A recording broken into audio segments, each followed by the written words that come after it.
There's a huge elephant in the room, literally. Elephants play a large role in our ecosystem, and with them going extinct in large numbers, it will continue to hurt our environment and many other ecosystems. We need to do something about it. Poachers, hunters, and harsh living conditions with human involvement are continuing to do more harm than good for these animals. We continually upset the balance, the ecosystem, and then the environment which everyone lives in. So where do we begin? Imagine you're being hunted for your teeth because they sell for millions on the black market. The decline of humans would probably happen overnight. This is a problem that elephants have been dealing with for more than 100 years because their tusks are made of ivory. In 1989, cities placed a ban on all international trade, but with poor law enforcement and corruption contradicting the ban, it continues to make it a difficult task to protect the elephants.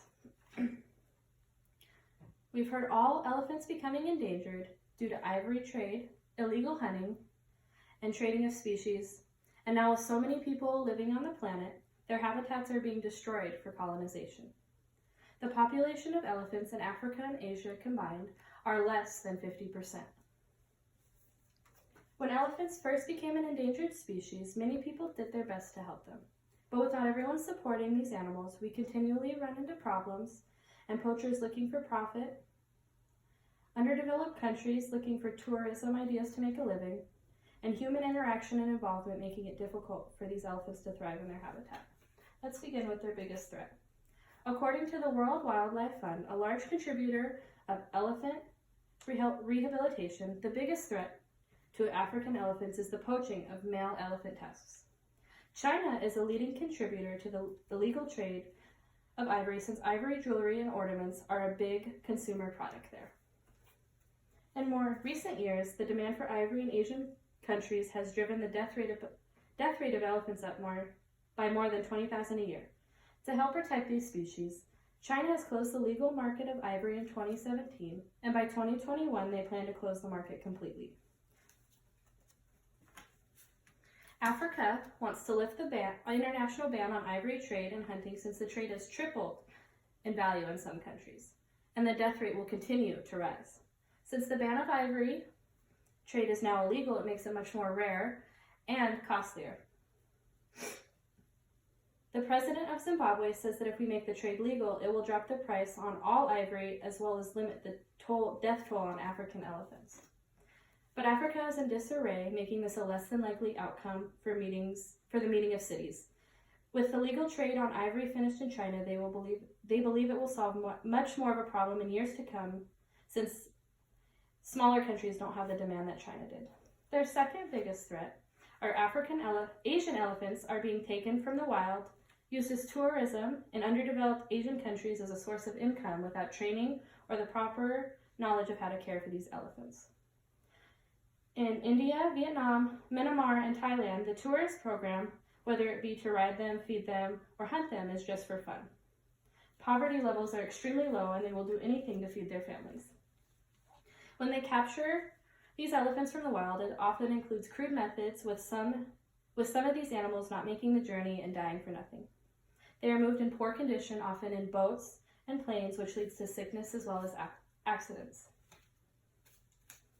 Tourism in underdeveloped countries has led to the growing demand for elephant sanctuaries, when oftentimes they're taken from the wild, kept in poor living conditions, and not fed enough.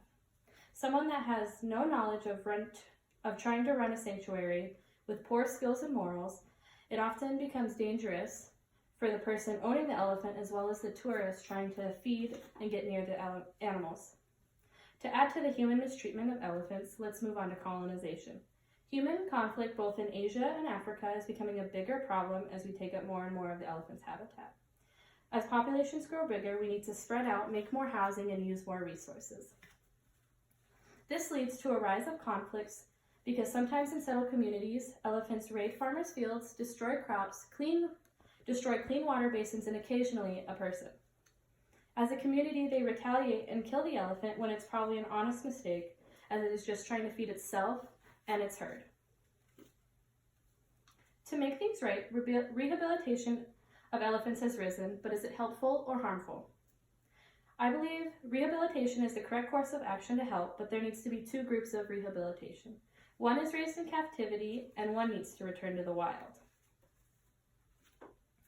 Animals that are taken from the wild, whether they be hurt or they were used for tourism, need to be let back into the wild.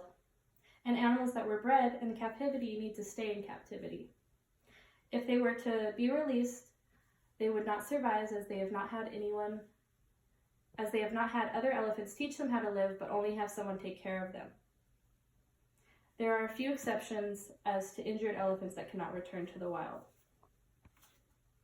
Zoos are oftentimes a better place to have animals that are bred in captivity, as they have the knowledge and resources to provide resources to them in a way that isn't harmful, such as tourism sanctuaries in Thailand.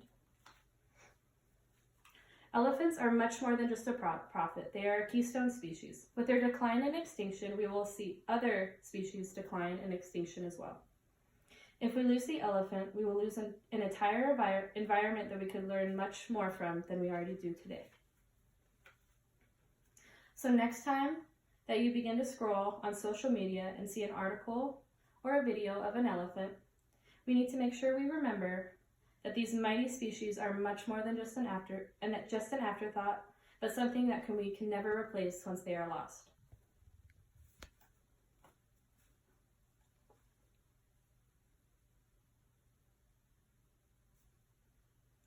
We as a society today can enjoy an elephant's beauty and their spirit. But if we don't continually fight for their lives now, the next generation may never get that opportunity.